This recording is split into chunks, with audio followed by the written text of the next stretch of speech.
డబ్బా ప్రచారం కొట్టుకోవడంలో TDP party ముందు వరుసలో ఉంటుందని మనందరికీ తెలుసు. నిన్న చంద్రబాబు నాయుడు గుడివాడలో అన్నా క్యాంటీన్ ఓపెన్ చేసడం మనం అందరము చూసినాము.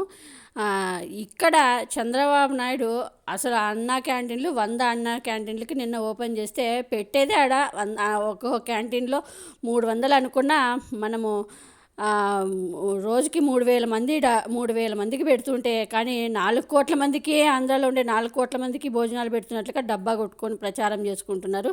ఓకే, ఇక్కడ ఒక విచిత్రం జరిగింది. ఇక్కడ టీడీపీ కార్యకర్త అన్నా క్యాంటీన్లో ఓపెన్ చేసిన ఇక్కడ చంద్రబాబు నాయుడుతో మాట్లాడుతూ అసలు ఇక్కడ టీడీపీ కార్యకర్తకి ఈయనకి ఒక హోటల్ ఉంది, బిర్యానీ సెంటర్, బిర్యానీ ఆయనకి బండి కూడా ఉన్నట్టు తెలుస్తూ ఉంది.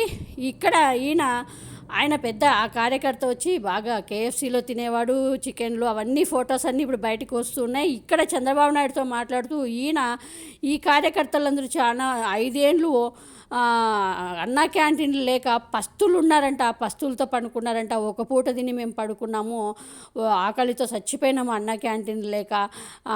మీరు చాలా థ్యాంక్స్ సార్, మీరు ఇప్పుడు ఓపెన్ చేసినందుకు అంటూ పొగడము. చంద్రబాబు నాయుడిని పొగడాలి, చంద్రబాబు నాయుడిని అంటే ఇంకో రకంగా పొగడచ్చు, కానీ ఈ విధంగా మరి మేము భోజనాలు తినలేదు, పస్తులు ఉన్నామంటూ మాట్లాడుతూ ఉంటే విచిత్రంగా నవ్వుతారనే సిగ్గు మానం ఏమీ లేకోకుండా మరి ఇంత డబ్బా కొట్టుకోవడం అంటే, మరి ఇంత అబద్ధాలతో కాలం గడపడం అంటే ఇలాగే ఉంటుంది టీడీపీ పార్టీ. ప్రజలకి ఒక్కరికి చేస్తే 100 మందికి చేసినట్టు ప్రచారం చేసుకుంటే ఈ డబ్బు.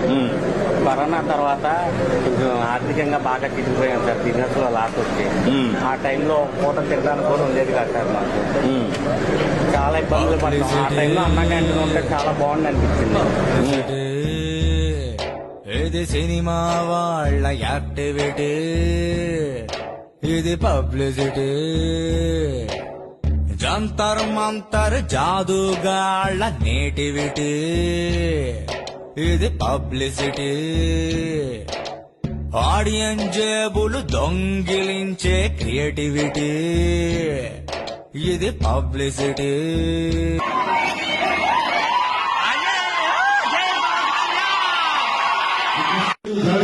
అన్నా వెనుగల రామన్న చెందింది, గుడివాడలో వెనుగల రామన్న రాజ్యం వచ్చింది.